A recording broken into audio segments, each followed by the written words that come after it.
কাহিনীর পিছনে কাহিনী, খবরের পেছনে খবর থাকে। আপনারা সকলেই জানেন বাংলাদেশের সাথে আমেরিকার সাফল্যজনক বাণিজ্য চুক্তি চূড়ান্ত হয়েছে এবং এর ফলে বাংলাদেশের উপর প্রেসিডেন্ট ট্রাম্প 35% থেকে শুল্ক 20% নামাইয়ে নিয়ে আসছে। এর পেছনে কি কাহিনী আর এই খবরের কি মানে বাংলাদেশের জন্য, সেটা নিয়ে আজকে কথা বলবো। আমি 31 মার্চ 2025 একটা এপিসোড করেছিলাম আমেরিকার হৃদয়ে জয়, বাংলাদেশের অবিশ্বাস্য মিশন। আজকের এই এপিসোড দেখার পরে যদি আরও টাইম থাকে তাহলে দেখবেন ওই আগের এপিসোড। এই বাণিজ্য চুক্তি ঠিক একই কৌশলে হয়েছে। যাই হোক, আসেন সেই পেছনের আলাপ আমরা আল্লাহর নামে শুরু করি। এখন প্রথমে আমেরিকার সাথে বাংলাদেশের কী সব বিষয় নিয়ে কথা হয়েছে সেটা দেখা যাক। প্রেসিডেন্ট ট্রাম্প এপ্রিলের 2 তারিখে যে সমস্ত দেশের সাথে আমেরিকার বাণিজ্য বৈষম্য আছে তাদের উপর তিনি ব্যাপক হারে শুল্ক বৃদ্ধির ঘোষণা দেন। এরপর পরই আমাদের প্রধান উপদেষ্টা প্রফেসর ইউনূস ট্রাম্পকে একটা পত্র লেখেন, এই নতুন শুল্কের প্রয়োগ 90 দিনের জন্য স্থগিত করার অনুরোধ করেন। এই চিঠিতে ট্রাম্প এই অনুরোধ গ্রহণ কইরা বাংলাদেশ সহ সকল দেশকে 90 দিন সময় দিয়ে বলেন যে এর মধ্যে তাদেরকে আমেরিকার সাথে চুক্তিবদ্ধ হইতে হবে এই মর্মে যে তারা বাণিজ্য বৈষম্য দূর করার বিভিন্ন কার্যকর পদক্ষেপ নেবে। বাণিজ্য বৈষম্য বলতে কি বোঝায় তা আপনারা জানেন। তাও বলি, আমরা আমেরিকায় যে পরিমাণে টাকার পণ্য রপ্তানি করি, আমেরিকা আশা করে আমরাও সেই পরিমাণে পণ্য আমাদের দেশে আমদানি করব। আমেরিকাও আমাদের দেশে রপ্তানি করতে চায় সেই পরিমাণে পণ্য। খুব স্বাভাবিক চাওয়া, তাই না? ন্যায্য চাওয়া। সেটা না হইলেই বাণিজ্য বৈষম্য হয়। ইন্ডিয়াও ওই একই কাজ করে আমাদের সাথে, মানে আমাদের দেশে বেচে 100 টাকা আর আমাদের দেশ থেকে কেনে 4 আনার জিনিস। যাই হোক, ট্রাম্পের কাছে পাঠানো প্রফেসর ইউনূসের চিঠিতে আমরা জানতে পারলাম যে এর 2 মাস আগে তিনি হাই রিপ্রেজেন্টেটিভ ডক্টর খলিলুর রহমানকে, তিনি বর্তমানে একই সাথে জাতীয় নিরাপত্তা উপদেষ্টা, তাকে ওয়াশিংটনে পাঠাইছিলেন আমেরিকার কাছে এই প্রস্তাব দিতে যে বাংলাদেশ স্বতঃপ্রণোদিত হইয়া আমেরিকার সাথে তার বাণিজ্য বৈষম্য দূর করার পদক্ষেপ নিতে চায়। নিজে থেকেই বলছে বাংলাদেশ সর্বপ্রথম দেশ যে আমেরিকার কাছে এই ধরনের প্রস্তাব দেয়, দুনিয়ার মধ্যে প্রথম দেশ। এটা মাথায় রেখেন, লিখে রেখেন।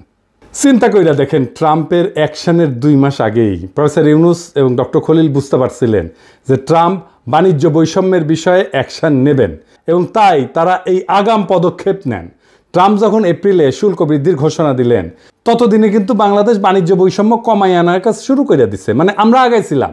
ট্রাম্পের কাছে লেখা প্রফেসর ইউনূসের চিঠির একটা বিষয় লক্ষ্য করলে বোঝা যাবে যে তিনি বাণিজ্য বৈষম্য কমানোর এই কাজে আসলে কি হাসিল করতে চাইতেছেন। তিনি বলছেন যে বাংলাদেশ আমেরিকার কাছ থেকে অধিক পরিমাণে কৃষি পণ্য ক্রয় কইরা বাণিজ্য ঘাটতি মেটানোর চেষ্টা করবে। এটারে আমি বলছিলাম হার্টল্যান্ড, হৃদয় জয়। হার্টল্যান্ড মানে যে সমস্ত আমেরিকার প্রদেশ কৃষি পণ্য তৈরি করে।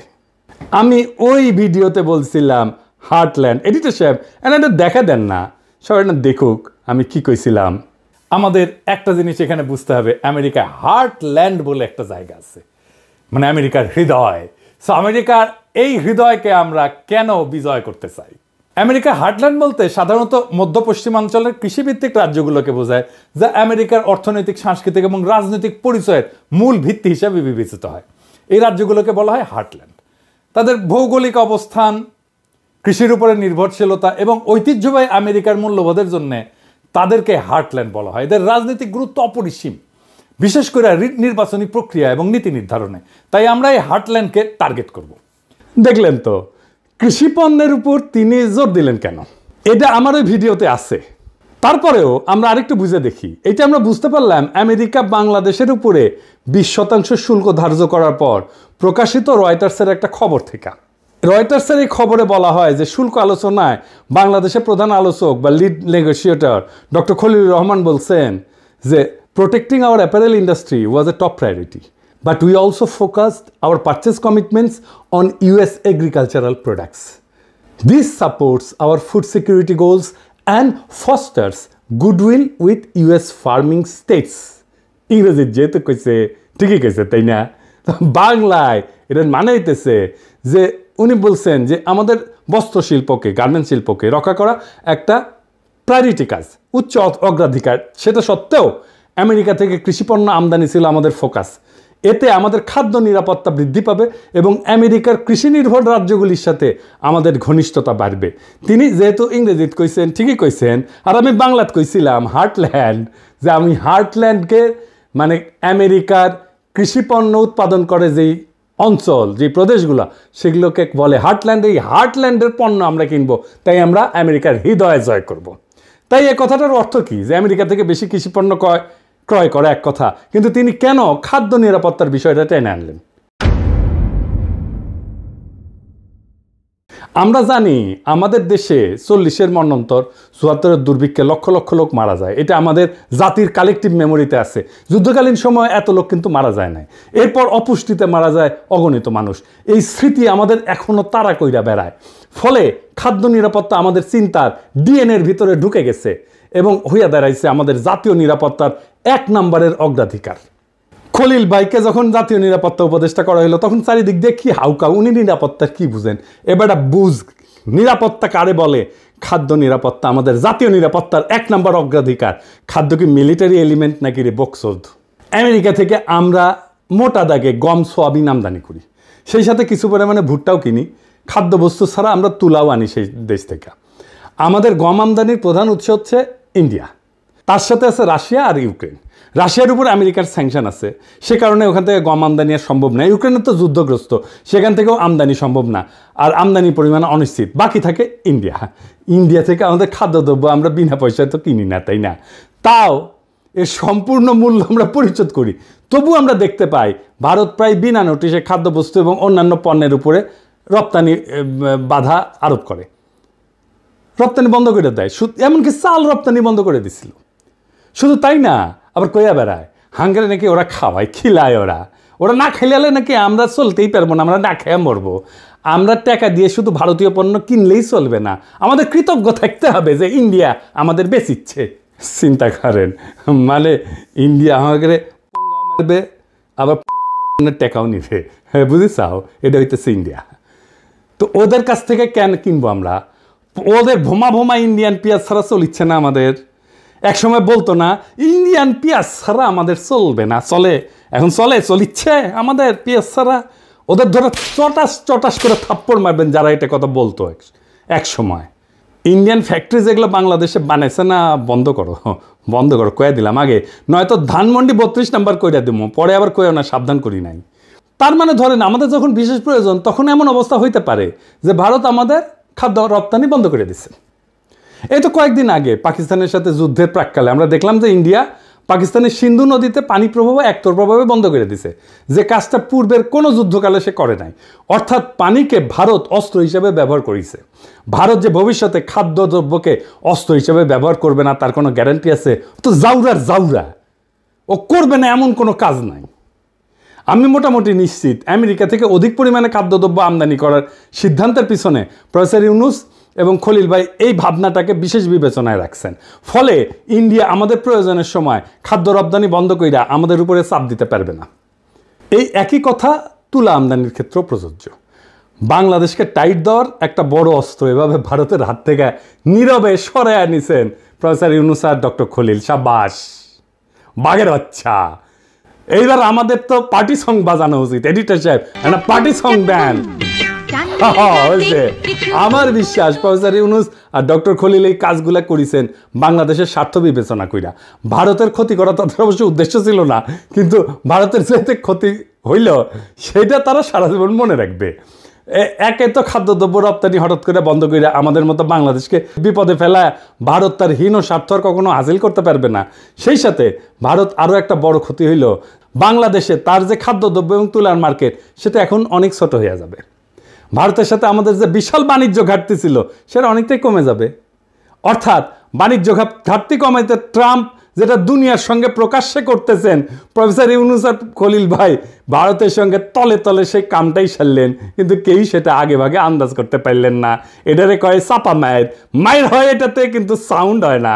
একই সাথে আর একটা ঘটনা ঘটলো, কি সেটা? আমেরিকার কৃষিপণ্যের লবি হইতেছে সেই দেশের সবচেয়ে শক্তিশালী লবি। মানে এই সমস্ত প্রদেশ কৃষিপণ্য তৈরি করে, সেই প্রদেশগুলোর যারা এমপি মিনিস্টার আর কি, বুঝছাও, আমরা 18 কোটি বাংলাদেশি সহজেই আমেরিকার কৃষি পণ্যের একটা বৃহৎ বাজারে পরিণত হতে পারি। আমরা যদি আমেরিকার এই সমস্ত পণ্যের বড় ক্রেতা হই, তাহলে এই যে লবি, যে সমস্ত জায়গায় কৃষি পণ্য তৈরি হয়, সেই সমস্ত প্রদেশের এমপি, মিনিস্টার, মন্ত্রী, এদের সাথে, এদের লবির সাথে আমাদের নিবিড় ঘনিষ্ঠতা হওয়া সময়ের ব্যাপার। আর আমেরিকার যেসব রাজ্য কৃষি পণ্য উৎপাদন করে, সেখানকার রাজনীতিতে, নির্বাচনে কৃষি লবি অনেকটা নির্ধারণী ভূমিকা পালন করে। ফলে এই সমস্ত রাজ্যের সিনেটর, কংগ্রেসম্যান, গভর্নরেরা কিছুকালের মধ্যে আমাদের পকেটে থাকবে, আমাদের হাতের মধ্যে থাকবে। আমি আশা করি আগামীতে যারা নির্বাচিত হবেন, তারা এই বিষয়টা বিশেষভাবে যত্নের সাথে খেয়াল করবেন, এটাকে নারিশ করবেন, এটাকে পুষ্ট করবেন, এই সম্পর্কটাকে ধরে রাখবেন, আরও সমৃদ্ধ করবেন। আমেরিকায় ভারতের যে প্রভাব, সেটা সে নিজের প্রয়োজনে বাংলাদেশের বিরুদ্ধে ব্যবহার করতে পারে। আমাদের সাথে ঘনিষ্ঠ সম্পর্ক থাকলে আমেরিকার কৃষি লবি আমেরিকায় বাংলাদেশের বিরুদ্ধে ভারতের যে কোনো চক্রান্তকে নস্যাৎ করে দিতে পারবে, সেই শক্তি তাদের আছে। অর্থাৎ আমেরিকান কৃষি লবি আমাদের সঙ্গে থাকলে আমেরিকাকে ভারত আর বাংলাদেশের বিরুদ্ধে কাজে লাগাইতে পারবে না। এইটা লিখে রাখতে পারেন। ইতিমধ্যেই শুল্ক আলোচনার সময় আমেরিকার তুলা, গম এবং সোয়াবিনের লবি বাংলাদেশের সপক্ষে কাজ করছে এবং আমরা তার সুফল পাইছি, আপনারা তো দেখতেই পাইতেছেন। মোট কথা, ভারত বাংলাদেশে তার কৃষি পণ্যের বাজার শুধু হারাবে না, সেই সাথে বাংলাদেশের বিরুদ্ধে আমেরিকাকে ব্যবহার করার সুযোগ তার হাতে আর থাকলো না। এর থেকে নিশ্চয়ই বুঝতে পারতেছেন যে কি ধরনের দূরদর্শিতা নিয়ে নীরব কৌশলের সাথে প্রফেসর ইউনূস আর ডক্টর খলিল আমেরিকার সাথে আমাদের বাণিজ্য আলোচনার বিষয়টা বাংলাদেশের অগ্রাধিকারমূলক জাতীয় স্বার্থে আগাইয়ে নেওয়ার কাজে ব্যবহার করছেন। বাংলাদেশের এই কৌশলে ভারত আর কি বিপদে পড়ল? ভারত আমেরিকার কৃষি পণ্যের উপরে, মানে আমেরিকা থেকে ইন্ডিয়াতে যে সমস্ত কৃষি পণ্য রপ্তানি হয়, তার উপরে 40% শুল্ক ধার্য করে। ভারতে কৃষি পণ্য উৎপাদনের খরচ আমেরিকার চেয়ে বেশি। চড়াহারে শুল্ক ধার্য না করলে আমদানি করা খাদ্যদ্রব্যের দাম স্থানীয়ভাবে, মানে ভারতে উৎপাদিত পণ্য কৃষি পণ্যের চাইতে কম হবে। অত্যধিক শুল্ক ধার্য কইরা বাইরের পণ্য আসতে না দিয়া ভারত কৃত্রিমভাবে আভ্যন্তরীণ কৃষি উৎপাদন বজায় রাখছে বছরের পর বছর ধরে। আমেরিকা কিন্তু বহুদিন ধরে ভারতকে শুল্ক কমানোর জন্য চাপ দিতেছিল, কিন্তু ভারত শুনে নাই। কারণ এতে ভারতের কৃষকেরা আন্দোলন করে শুরু করে দিবে, কৃষকের পণ্য বিক্রি হবে না। তো আমেরিকার সাথে ভারতের এইবারে শুল্ক আলোচনা ভেঙে যাওয়ার একটা প্রধান কারণ হইল, ভারত কোনো অবস্থাতেই আমেরিকার কৃষি পণ্যের উপর শুল্ক কমাবে না, আর আমেরিকাও এই শুল্ক না কমাইলে ট্যারিফ কমাবে না। এখন বাংলাদেশ এই শুল্ক শূন্যে নামায় ফেলছে, শূন্য। তখন ট্রাম্প কসাই মোদিকে হেভি চাপ দিয়ে কইছে কিন্তু যে বাংলাদেশ শুল্ক শূন্যে নামাইতে পারছে, তুই কোন হরিদাস পাল যে তুই পারবি না। শুল্ক এবং অশুল্ক বাধা ব্যাপকভাবে না কমাইলে ভারত আমেরিকার কাছ থেকে কোনো ডিল পাবে না, লিখে রাখতে পারেন। ইতিমধ্যে প্রেসিডেন্ট ট্রাম্পের বাণিজ্য উপদেষ্টা ভারতকে আখ্যায়িত করছে মহারাজা অফ ট্যারিফ বইলা। দেখেছেন এটা? The math of this, every American needs to understand, because it's related to the trade situation. You start with the fact that India is the Maharaja of tariffs. It's the highest tariffs in the world. তো ইন্ডিয়ার সমস্যা হইল, কৃষি শুল্ক বিপুলভাবে কমাইলে সারা ভারতের কৃষক সমাজ একযোগে কসাই মোদির পাছার চামড়া তুলে ফেলবে। বুঝা দেখেন কসাই মোদি কি একটা পেজগির মধ্যে পড়েছে। ও কৃষি শুল্ক না কমাইলে ট্রাম্প $20 দিবি, ভারতের উপরে অলরেডি 25%-এর উপর আরো 25%, মোট 50% শুল্ক ধার্য কইরা ট্রাম্প ডলা দেওয়ার কাম শুরু করে দিছে। ডাবল ফোন মারা খাইছে। এডিটর সাহেব, পার্টি সং হবে এবার, সাকবুম সাকবুম। হাসিনা জিতে যায় না, সাগর শুকায় যায়। ওই খালি ধ্বংস, অভিশাপ আর দুঃসংবাদ বইয়া নিয়ে আসে। প্রিয় ভারতবাসী, রাখেন, আরো বেশি দিন রাখেন, ডাইনিরে আশ্রয় দেন, আর অসাম্প্রদায়িক সেকুলার লিবারাল ফোন মারা খাইতে থাকেন। কি হইল এডিটর সাহেব, আপনি মাইন্ড করছেন মনে হয়, রাগিচ্ছেন কেন? হ্যাঁ, আমি মুখ খারাপ করেছি? আমি কথা কইনি তো, আমি ফোন মারার কথা কইছি। হ্যাঁ, ডাবল ফোন মারা মানে ইনকে করে ডাবল ফোন মারা খাবি। আর আমরা গান গামু। ও যখন ডাবল ফোন মারা খাবি না, তখন আমরা গান গামু, তোমার কোন কোন জায়গায় ব্যথা গো বান্ধবী ললিতা। আবার অন্যদিকে ভারতের কৃষকেরা হাতে মুগুর নিয়ে অপেক্ষা করতেছে, কসাই মোদি কৃষি শুল্ক কমাইলে মুগুরের বাড়ি একটা মাটির পড়বি না। ইন্ডিয়ার কৃষকরা কিন্তু বেশিরভাগই শিখ, ওরা কিন্তু তলোয়ার নিয়ে চলে, বেশি তেরিবেরি করলে কলধান নামে দিবি একেবারে।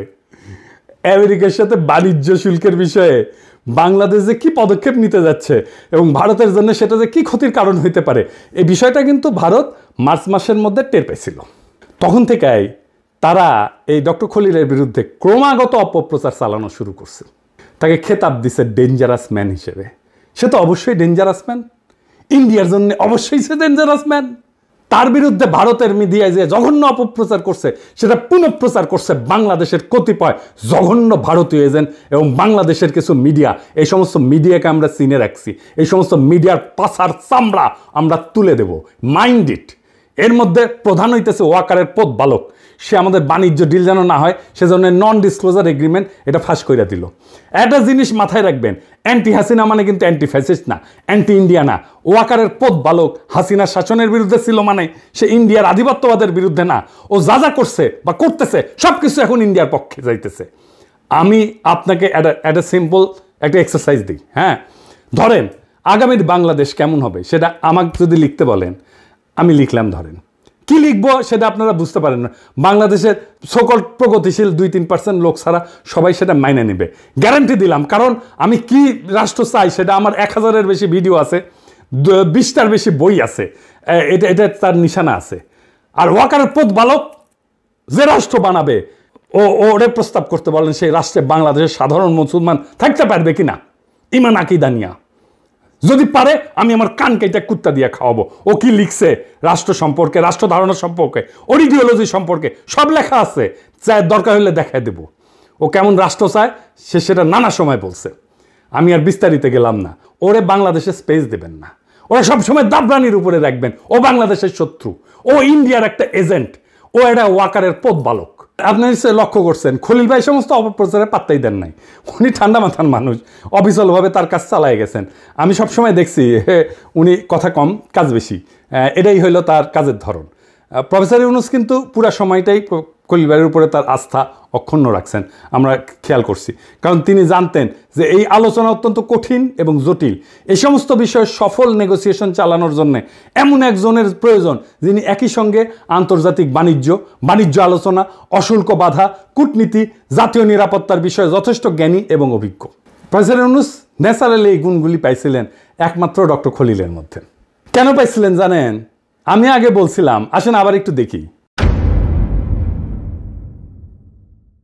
খলিল ভাই জাতিসংঘের বাণিজ্য এবং অর্থনৈতিক সংস্থা আংটাডের উচ্চ পদে দায়িত্ব পালন করছেন দীর্ঘ 25 বছর। অর্জন করছেন বাণিজ্য এবং বাণিজ্য আলোচনার গভীর জ্ঞান, বিস্তৃত অভিজ্ঞতা। 2001 সালে অনুষ্ঠিত জাতিসংঘের স্বল্পোন্নত দেশ সংক্রান্ত সম্মেলনের প্রোগ্রাম অফ অ্যাকশন রচনার দায়িত্ব পড়ে উনার হাতে। এই প্রোগ্রাম অফ অ্যাকশনের একটা বড় অর্জন ছিল স্বল্পোন্নত দেশগুলোর পণ্যসমূহকে ইউরোপিয়ান ইউনিয়ন কর্তৃক শুল্ক কোটাবিহীন অর্থাৎ duty free, quota free access দেওয়া, প্রবেশাধিকার দেওয়া। এভরিথিং বাট আর্মস এই নামের এই উদ্যোগের প্রধান প্রণয়নকারী ছিল এই আমাদের খলিল ভাই। এই যে গার্মেন্টস আসতেছে বিনা শুল্কে ইউরোপে, সেটা খলিল ভাইয়ের কারণে। ইউরোপিয়ান কমিশনের সাথে এই বিষয়ে তাকে মাসের পর মাস আলোচনা চালাইতে হয়েছিল।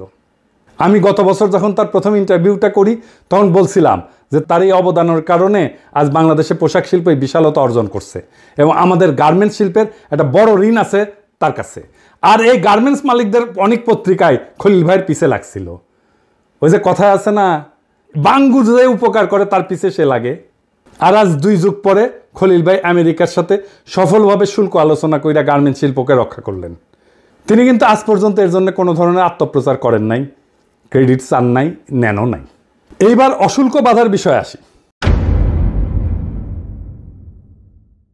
আংটাড, বিশ্বব্যাংক, বিশ্ব বাণিজ্য সংস্থা, IMF, ইন্টারন্যাশনাল ট্রেড সেন্টার এই সমস্ত প্রতিষ্ঠানের সমন্বয়ে গঠিত জাতিসংঘ সিস্টেমের অশুল্ক বাধা সংক্রান্ত ইন্টার এজেন্সি গ্রুপের চেয়ারপারসন ছিলেন এই ডক্টর খলিল। চেয়ারপারসন, জি।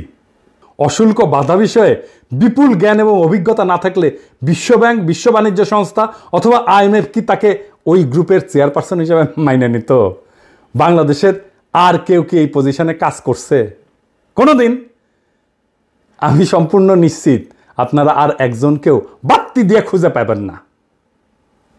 কূটনীতি এবং জাতীয় নিরাপত্তার বিষয়ে খলিল ভাইয়ের দক্ষতা এবং পারঙ্গমতা তো আমরা আমেরিকার সাথে সফল বাণিজ্য আলোচনাতেই দেখলাম, আপনারাও দেখছেন। এ বিষয়ে আমার বাড়তি কিছু বলার নাই। তিনি আলোচনার শেষে একটা ইন্টারভিউ দিছিলেন 15 মিনিটের। এই ইন্টারভিউতে তিনি যে সহজ সুন্দরভাবে একটা অত্যন্ত কঠিন জটিল বিষয়কে বর্ণনা করছেন সেটা সকলের শোনা উচিত। এটার লিঙ্ক আমি ডেসক্রিপশন বক্সে দিয়ে দিতেছি, আপনারা সকলে শুনবেন এবং অনেক বিষয় চালাইয়া বুঝতে পারবেন। বাংলাদেশের এইটা একটা বড় সংকট। বাংলাদেশের সত্যিকার অর্থে যারা দক্ষ মানুষ, বাংলাদেশে যারা সত্যিকার অর্থে আন্তর্জাতিক মানের প্রফেশনাল, বাংলাদেশের সত্যিকার অর্থে যারা আন্তর্জাতিক মানের ইন্টেলেকচুয়াল ক্যাপাসিটি আছে, যাদের প্রফেশনাল ক্যাপাসিটি আছে, যাদের তাদেরকেই বাংলাদেশে যথেচ্ছ অপমান করাটাই হইতেছে এক শ্রেণীর বাঙ্গু এলিটদের সবসময়ের কাজ। এবার আর একটা বিষয় আসি। আমেরিকার আভ্যন্তরীণ বাজার হইল সারা পৃথিবীর মধ্যে সবচেয়ে বড় কনজিউমার মার্কেট। বাংলাদেশের সাথে আমেরিকার সাফল্যজনক বাণিজ্য চুক্তি এই বিশাল মার্কেটের দরজা বাংলাদেশের জন্য খুলে দিছে। এইরকম অভূতপূর্ব সুযোগ জাতির জীবনে বারে বারে আসে না। এখন আমাদের সকলের উচিত সমবেতভাবে এই সুযোগকে সম্পূর্ণভাবে কাজে লাগায় বাংলাদেশকে দক্ষিণ এশিয়ার সবচেয়ে শক্তিশালী অর্থনীতি হিসেবে দ্রুত রূপান্তরিত করা। কি পরিমাণে চাকরি তৈরি হবে কল্পনাও করতে পারতেছেন না। আমি বিশ্বাস করি আগামী 5 বছরের মধ্যেই এই কাজটা করা সম্ভব। বাংলাদেশ দক্ষিণ এশিয়ার সবচেয়ে শক্তিশালী অর্থনীতি হিসেবে দাঁড়ায় যাবে। আগামী 5 বছর লিখে রাখতে পারেন, যদি আমাদের মাথা ঠিক থাকে আর যদি ওয়াকারের পথ বালকেরা বেশি লাফালাফি না করে। আগামী নির্বাচনে অংশগ্রহণকারী সকল দলকে আমি আহ্বান জানাই যে তারা যেন এই বিষয়টা তাদের নির্বাচনী ম্যানিফেস্টোতে গুরুত্বের সাথে উল্লেখ করেন এবং এই উদ্দেশ্য অর্জনে কী কী পদক্ষেপ নেবেন তা বিস্তারিতভাবে বর্ণনা করেন। আমি আশা করি নির্বাচনের আগে এই বিষয়ে অন্তর্বর্তীকালীন সরকার যে সমস্ত পদক্ষেপের সূচনা করবেন তার প্রতি সকল মহলই পূর্ণ ও সক্রিয় সমর্থন দেবেন। সবশেষে একটা কথা না বললেই না, আমেরিকার সাথে বাণিজ্য আলোচনার এই দ্বিতীয় রাউন্ডের আগে খলিল ভাইয়ের বড় ভাই অসুস্থ হয়ে ঢাকার এভার কেয়ার হসপিটালে ভর্তি হন এবং তাকে লাইফ সাপোর্টে রাখা হয়। আমরা জানলাম, খলিল ভাইকে জানানো হইল এবং খলিল ভাই দ্রুত ওয়াশিংটন থেকে ঢাকায় আসেন ভাইয়ের পাশে দাঁড়ানোর জন্যে। এইরকম একটা অবস্থায় আলোচনার দ্বিতীয় রাউন্ড শুরু হয়। ওয়াশিংটনে দিনের বেলায়, বাংলাদেশ সারা রাত ধইরা খলিল ভাই অনলাইনে ওই মিটিংয়ে পার্টিসিপেট করতেন। একদিকে হাসপাতালে মৃত্যু পথযাত্রী বড় ভাই, অন্যদিকে 3টা-4টা রাত পর্যন্ত জায়গা খলিল ভাই নেগোসিয়েশন পরিচালনা করেন। কি অবস্থা দেখেন। আর এই খলিল ভাইকে নিয়ে কি করছে এই হারামজাদাগুলো সারা বাংলাদেশে। এই ফ্রেমওয়ার্ক এগ্রিমেন্টের 90 ভাগের উপরে ঐক্যমত হয় এই রাউন্ডেই। এই ধরনের গভীর কর্তব্যনিষ্ঠা, খাঁটি দেশপ্রেম আমি খুব একটা দেখি নাই। খলিল ভাইয়ের বড় ভাই পৃথিবীর মায়া ত্যাগ কইরা মহান আল্লাহ তাআলার কাছে ফিরে গেছেন এবং ভাবি, যিনি আমারও ভাই এবং ভাবি, ওনাদের জন্যে মহান আল্লাহ তাআলার কাছে দোয়া করবেন। এই পুরো ঘটনার ভিতর দিয়ে আমরা কি শিক্ষা পাইলাম? এই বাণিজ্য আলোচনা শুধু একটা সফল বাণিজ্য চুক্তির গল্প না, এটা কৌশল, দূরদর্শিতা, নিঃস্বার্থ দেশপ্রেমের এক উজ্জ্বল দৃষ্টান্ত। প্রফেসর ইউনুস এবং ডক্টর খলিল দেখাই দিচ্ছেন যে বড় জয় আসে তখনই যখন তার নীরবে, বুদ্ধিমত্তায় আর জাতীয় স্বার্থকে সামনে রেখে লড়া হয়। ভারতের হাত থেকে বাংলাদেশের উপরে চাপ সৃষ্টি করার 2টা বড় অস্ত্র, খাদ্য এবং তুলা, তারা এক ঝটকায় সরায় নিলেন। একই সাথে আমেরিকার সবচেয়ে শক্তিশালী কৃষি লবিকে আমাদের মিত্রে পরিণত করলেন। আজ যারা এই চুক্তিকে শুধু পোশাক শিল্প রক্ষার সাফল্য মনে করতেছেন, তারা বুঝতে পারতেছেন না এটা আসলে বাংলাদেশের কৌশলগত মুক্তির একটা বিশাল বড় ধাপ। এটাই ইতিহাস গড়ার ধরন। প্রচারের আলোতে না, বরং নেপথ্যের ঘাম এবং ত্যাগে এই ইতিহাসগুলো গড়া হয়। যেমন খলিল ভাই হাসপাতালের লাইফ সাপোর্টে থাকা ভাইকে রেখা রাতভর আলোচনায় বসছেন, কারণ তিনি জানতেন এই সুযোগ হাতছাড়া মানে প্রজন্মের পর প্রজন্মের জন্য হার। বাংলাদেশ আজ এক নতুন দরজা খুলে দিছে। আমেরিকার বিশাল বাজার, বৈশ্বিক কৃষি লবি এবং ভারতীয় আধিপত্যের হাত থেকে কৌশলগত মুক্তি, সব মিলায় এটা আমাদের অর্থনৈতিক, রাজনৈতিক ভবিষ্যতের জন্য এক বিপুল সম্ভাবনার দ্বার। এখন প্রশ্ন একটাই, আমরা কি সবাই মিলে এই সুযোগকে কাজে লাগাতে প্রস্তুত? যদি প্রস্তুত হই তবে আগামী 5 বছরের মধ্যেই বাংলাদেশ শুধু দক্ষিণ এশিয়া না, পুরো এশিয়ার এক শক্তিশালী অর্থনৈতিক শক্তি হিসেবে দাঁড়াবে ইনশাল্লাহ। এটাই সময় ঐক্যের, সাহসের আর দূরদর্শিতার। ইনশাল্লাহ এই পথের শেষ প্রান্তে অপেক্ষা করতেছে একটা স্বাধীন, শক্তিশালী, আত্মমর্যাদাশীল, সম্মানিত বাংলাদেশ। ইনকিলাব জিন্দাবাদ।